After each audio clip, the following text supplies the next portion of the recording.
Hello students, स्वागत है आप सभी का आपके अपनी यूट्यूब चैनल स्टूडेंट जोन में। तो जैसा कि आप सभी को मालूम है, झारखंड बीएड के एडमिशन को लेकर जेसीईसीबी बोर्ड की तरफ से झारखंड बीएड का एंट्रेंस फॉर्म निकाल दिया गया है। तो आज की इस वीडियो में हम लोग बात करेंगे झारखंड बीएड का जो इस वर्ष 2022 का एंट्रेंस फॉर्म निकाला गया है, इस फॉर्म को आपको कैसे अप्लाई करना है। जी हाँ दोस्तों, आज की इस वीडियो में हम आपको स्टेप बाय स्टेप फॉर्म भरने का तरीका आपको बताएंगे। तो अगर आप भी झारखंड बीएड का एंट्रेंस फॉर्म भरना चाहते हैं तो आप लोग वीडियो के अंत तक बने रहें। और दोस्तों, चैनल में पहली बार आएँ तो चैनल को सब्सक्राइब करके इस वीडियो को लाइक करके हमारे साथ जुड़ जाइए, जिससे आपको झारखंड बीएड से जुड़ी जो भी अपडेट आएगा सबसे पहले इस चैनल के माध्यम से नोटिफिकेशन आप तक पहुँचती रहे। फॉर्म अप्लाई करने का लिंक आपको वीडियो का डिस्क्रिप्शन पे मिल जाएगा। वीडियो का डिस्क्रिप्शन पे जाना है, उस लिंक में क्लिक करना है। लिंक में क्लिक करने के बाद आपके सामने कुछ इस तरह का इंटरफेस आएगा। तो आपको थोड़ा सा स्क्रॉल करके नीचे आना है। नीचे आने के बाद यहाँ पे आप देख सकते हैं झारखंड बीएड एंट्रेंस फॉर्म 2022 लिखा हुआ है। तो सिंपली आपको इसमें क्लिक कर देना है। जैसे यहाँ पे क्लिक कीजिएगा, कुछ इस तरह का इंटरफेस आपके सामने आ जाएगा। उसके बाद दोस्तों, आपको फिर से स्क्रॉल करते हुए थोड़ा सा नीचे जाना है। और नीचे जाने के बाद यहाँ पे आप देख सकते हैं इसका जो ऑनलाइन स्टार्टिंग डेट है वो 30/4/2022 यानी आज से ही स्टार्ट हुआ है फॉर्म। और इसका जो लास्ट डेट रखा गया वो आपका 15/5/2022 लास्ट डेट है फॉर्म अप्लाई करने का। उसके बाद यहाँ पे एप्लीकेशन फ़ी भी दिया गया है, कौन सी कैटेगरी में कितना फ़ी लगेगा फॉर्म भरते वक्त, इसके बारे में यहाँ पे जानकारी दी गई है। इसको आप लोग पढ़ लीजिएगा। और फॉर्म अप्लाई करने का लिंक आपको नीचे मिलेगा। जी हाँ दोस्तों, यहाँ पे देखिए अप्लाई ऑनलाइन लिखा हुआ है, उसके बगल में क्लिक हेयर, ठीक है। तो आपको सिंपली क्लिक हेयर वाले बटन पे क्लिक करना है। जैसे यहाँ पे क्लिक कीजिएगा, कुछ इस तरह का इंटरफेस आपके सामने आ जाएगा। उसके बाद दोस्तों, यहाँ पे आप देख सकते हैं ऑनलाइन अप्लाई लिखा हुआ है, तो आपको इसमें क्लिक करना है, ठीक है। देखिए अप्लाई ऑनलाइन, इसमें आपको क्लिक करना है। जैसे यहाँ पे क्लिक कीजिएगा, कुछ इस तरह का इंटरफेस आपके सामने आ जाएगा। उसके बाद सबसे पहले यहाँ पे आपको फुल नेम भरना है। यहाँ पे आपको पूरा नाम लिखना है और जो आपका नाम होगा वो कैपिटल लेटर में आप लोग लिखिएगा, ठीक है। उसके बाद दोस्तों, यहाँ पे ईमेल आईडी, आपको पर्सनल ईमेल आईडी होना चाहिए। यहाँ पे अपना email ID, personal email ID को फिल करना है। उसके बाद यहाँ पे आपको मोबाइल नंबर लिखना है। मोबाइल नंबर लिखने के बाद यहाँ पे आपको पासवर्ड बनाना पड़ेगा, ठीक है। यहाँ पे क्रिएट पासवर्ड, यहाँ पे आपको पासवर्ड भरना है और कंफर्म पासवर्ड, वही पासवर्ड को दोबारा यहाँ पे फिल करना है, ठीक है। चलिए मैं आपको बता देता हूँ कि पासवर्ड किस तरह से बनाना है।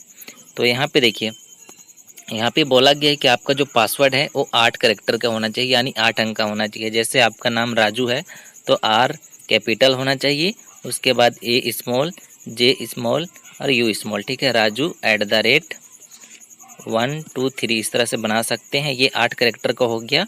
8 कैरेक्टर से ज़्यादा पासवर्ड नहीं लेगा, इसलिए आपको 8 कैरेक्टर ही रखना है। और आपका जो पासवर्ड है वो सबसे पहला जो लेटर है वो आपका कैपिटल होना चाहिए, ठीक है। उसके बाद यहाँ पे देखिए, यहाँ पे आपको पासवर्ड फिल कर देना है। कंफर्म पासवर्ड में वही पासवर्ड को आपको एक बार फिर से नीचे लिख देना है। लिखने के बाद यहाँ पे देखिए सिक्योरिटी कोड दिया हुआ है। ये जो सिक्योरिटी कोड है, यहाँ पे वेरीफाई सिक्योरिटी कोड, इसमें आपको यहाँ पे लिखना है, ठीक है। तो चलिए मैं सारा डिटेल्स भर लेता हूँ, उसके बाद आपको बताता हूँ कि इसके आगे आपको क्या करना है। उसके बाद दोस्तों, सारा डिटेल्स भरने के बाद नीचे जो सबमिट का बटन है उस पर आप क्लिक कीजिएगा तो कुछ इस तरह का इंटरफेस आएगा। यहाँ पे पूछेगा आर यू श्योर, तो यहाँ पे देखिए यस आई एम श्योर यहाँ पे लिखा हुआ है रेड कलर से, इस पे आपको क्लिक कर देना है। जैसे क्लिक कीजिएगा, आपका ईमेल आईडी और आपके मोबाइल नंबर पे इसका रजिस्ट्रेशन नंबर आ जाएगा। रजिस्ट्रेशन नंबर से ही आपको लॉगिन करना है। लॉगिन करने के लिए यहाँ पे आप देख सकते हैं एप्लीकेंट लॉगिन लिखा हुआ है, तो सिंपली आपको यहाँ पे क्लिक करना है। जैसे यहाँ पे क्लिक कीजिएगा, कुछ इस तरह का इंटरफेस आपके सामने आ जाएगा। यहाँ पे देखिए सबसे पहले रजिस्ट्रेशन नंबर मांगा गया है, जो कि आपका ईमेल आईडी और मोबाइल नंबर पे आया हुआ है। उसी रजिस्ट्रेशन नंबर को यहाँ पे भरना है। उसके बाद दोस्तों, पासवर्ड जो आपने क्रिएट किया, आपने जो पासवर्ड बनाया है उसको यहाँ पे भरना है। भरने के बाद सिक्योरिटी कोड है, यहाँ पे जो सिक्योरिटी कोड दिया हुआ है इसको यहाँ पे भरना है, ठीक है। उसके बाद नीचे जो लॉगिन का बटन है इस पर आपको क्लिक कर देना है। तो चलिए मैं सारा डिटेल्स भर के आपको बता देता हूँ। उसके बाद लॉगिन के बटन पे सिंपली आपको क्लिक करना है। जैसे यहाँ पे लॉगिन के बटन है इस पर आप क्लिक कीजिएगा, कुछ इस तरह का इंटरफेस आपके सामने आ जाएगा। जी हाँ दोस्तों, यहाँ पे आप देख सकते हैं यहाँ पे पर्सनल डिटेल्स आपका आएगा। उसके बाद देखिए यहाँ पे क्या क्या भरना है, चलिए मैं आपको बता देता हूँ। देखिए यहाँ पे सबसे पहले फादर्स नेम मांगा गया है। यहाँ पे जो आपका पिता का नाम है वो भरना है, वो इंग्लिश में भरना है और सारा लेटर कैपिटल होना चाहिए, यानी बड़ा में होना चाहिए, ठीक है। उसके बाद मदर्स नेम यहाँ पे मांगा गया है, तो यहाँ पे आपको मदर्स नेम भरना है। उसके बाद जेंडर आपको सिलेक्ट करना है, फीमेल है तो फीमेल, मेल है तो मेल। उसके बाद यहाँ पे डेट ऑफ बर्थ आपको भरना है। डेट ऑफ बर्थ भरने के बाद यहाँ पे आपको आधार नंबर भरना है, ठीक है। यहाँ पे आपको आधार नंबर भरना है। उसके बाद दोस्तों यहाँ पे आपके फादर मदर का ऑक्यूपेशन पूछा जा रहा है, तो यहाँ पे आपका माता पिता क्या काम करते हैं उसको यहाँ पे सिलेक्ट कर लेना है। ठीक है, यहाँ पे बहुत सारा ऑप्शन है, तो यहाँ पे मैं एग्रीकल्चर ले लेता हूँ। उसके बाद यहाँ पे आप देख सकते हैं सिलेक्ट सब्जेक्ट कैटेगरी। ठीक है, यहाँ पे आपको एक सब्जेक्ट कैटेगरी चूज़ करना होगा, जैसे कि आपका पॉलिटिकल साइंस है तो यहाँ पे सोशल साइंस में, और साइंस है तो साइंस, कॉमर्स वालों के लिए यहाँ पे कॉमर्स लेना है। और साथ ही साथ यहाँ पे देखिए बैचलर ऑफ इंजीनियर का है, बैचलर ऑफ टेक्नोलॉजी का है, यहाँ पे आपको चूज़ कर लेना है। चलिए मैं यहाँ पे सोशल साइंस चूज़ कर लेता हूँ। ठीक है, उसके बाद दोस्तों यहाँ पे चॉइस ऑफ सेंटर यानी एग्ज़ाम जो होगा वो आपका कहाँ पे फर्स्ट परफॉर्मेंस रखना चाहते हैं, आप कहाँ पे एग्ज़ाम सेंटर लेना चाहते हैं।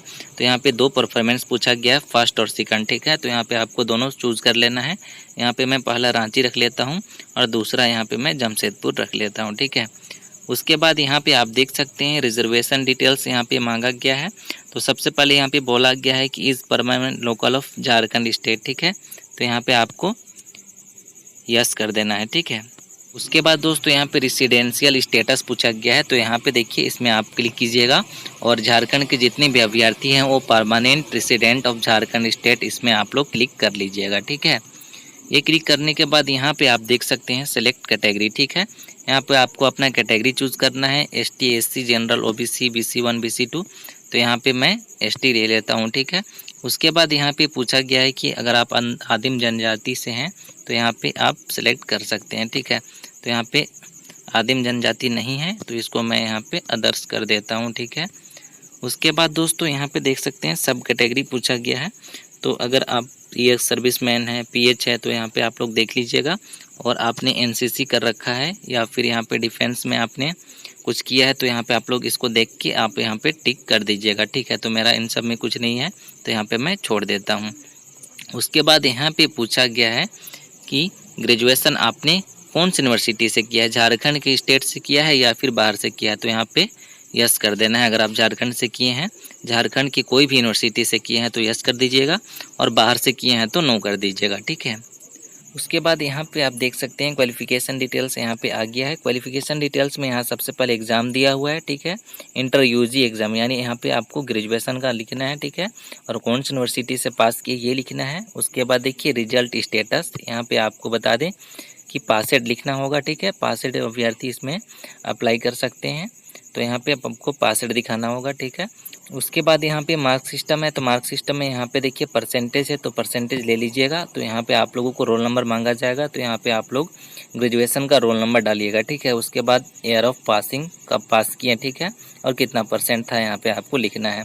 उसी तरह से अगर आपका PG है तो यहाँ पे PG का डिटेल्स भी भरना है, PG का भी इसी तरह से सेम फिलअप होगा। यहाँ पे आप देख सकते हैं नोट में एक चीज़ दिया हुआ है, अगर आपका मार्कशीट में CGPA मेंशन है तो यहाँ पे आपको इसका परसेंटेज निकाल के परसेंटेज ही यहाँ पे लिखना है। ठीक है, देखिए दोस्तों यहाँ पे बोला गया कि inter subject details in which you studies in qualifying example bachelors और मास्टर डिग्री। यहाँ पे आपको बता दें साफ साफ यहाँ पे बोला गया है कि जिस सब्जेक्ट से आप BEd करना चाहते हैं उस सब्जेक्ट का यहाँ पे आपको नाम भरना है, लेकिन वो सब्जेक्ट आपका ग्रेजुएशन या फिर PG में एक सब्जेक्ट होना चाहिए। ठीक है, तो यहाँ पे देखिए इंटर सब्जेक्ट नेम यहाँ पे लिखा हुआ है, तो आपको यहाँ पे सब्जेक्ट नेम भरना है जिस सब्जेक्ट से आप BEd करना चाहते हैं। उसके बाद यहाँ पे सब्जेक्ट का मैक्सिमम मार्क्स दिया हुआ है, और आपने जो सब्जेक्ट में आपने ऑब्टेन मतलब मार्क्स ऑब्टेन किया है वो आपको यहाँ पे लिखना है। ठीक है, कितने नंबर का एग्ज़ाम हुआ था उस सब्जेक्ट का, आपका उस सब्जेक्ट में कितना नंबर है वो लिखना है, और यहाँ पे सब्जेक्ट का परसेंटेज दिखा देना है। ठीक है, उसके बाद दोस्तों यहाँ पे देखिए कोरस्पोंडेंस एड्रेस है, सबसे पहले होम नंबर है, विलेज है, टाउन है, यहाँ पे आप लोग भर लीजिएगा, सिटी है। उसके बाद यहाँ पे देखिए स्टेट। ठीक है, स्टेट में आपको यहाँ पे झारखंड लेना है, झारखंड में आपको दिखा देता हूँ। ठीक है, देखिए झारखंड। उसके बाद डिस्ट्रिक्ट यहाँ पे आपको सिलेक्ट कर लेना है, डिस्ट्रिक्ट में रांची ले लेता हूँ। देखिए उसके बाद यहाँ पे आपको पिन कोड भरना है, और नेशनलिटी में यहाँ पे आपको इंडियन लिखना है। ठीक है, इंडियन यहाँ पे आपको लिख देना है। उसके बाद दोस्तों यहाँ पे आप देख सकते हैं अपलोड इमेजेस, क्या क्या फॉर्म भरते वक्त आपको अपलोड करना होगा, यहाँ पे सारा डिटेल्स दिया हुआ है। सबसे पहले देखिए यहाँ पे बोला गया है अटैच कैंडिडेट फोटोग्राफ, यानी आपको यहाँ पे सबसे पहले अपना पासपोर्ट साइज का फोटोग्राफ अटैच करना है। ठीक है, जो कि आपका यहाँ पे बोला गया है फोटोशूट भी JPEG फॉर्मेट में होना चाहिए, JPEG बोला है। ठीक है, JPEG में कीजिएगा तो नहीं होगा, और आपका जो मैक्सिमम फाइल साइज है वो आपका 50 KB का होना चाहिए। ठीक है, तो अगर आपका JPEG है तो उसको आप JPG में बना लीजिएगा, JPEG टू JPG कर लीजिएगा। और यहाँ पे जो चूज़ फाइल है इसमें क्लिक करके यहाँ पे आपको फ़ोटो सेलेक्ट कर लेना है, ठीक है। उसके बाद यहाँ पे आप देख सकते हैं उसी तरह से यहाँ पे सिग्नेचर मांगा गया है, ठीक है। सिग्नेचर में भी आपका JPG होना चाहिए और यहाँ पे 50 KB मैक्सिमम होना चाहिए, ठीक है। उसके बाद दोस्तों यहाँ पे आप देख सकते हैं attach candidate left thumb impress, यानी जो आपका लेफ्ट थंब है, अंगूठा है, उसका यहाँ पे आपको थंब इम्प्रेस देना है, जो कि आपका 50 KB का ये भी फाइल मांगा गया है, ठीक है।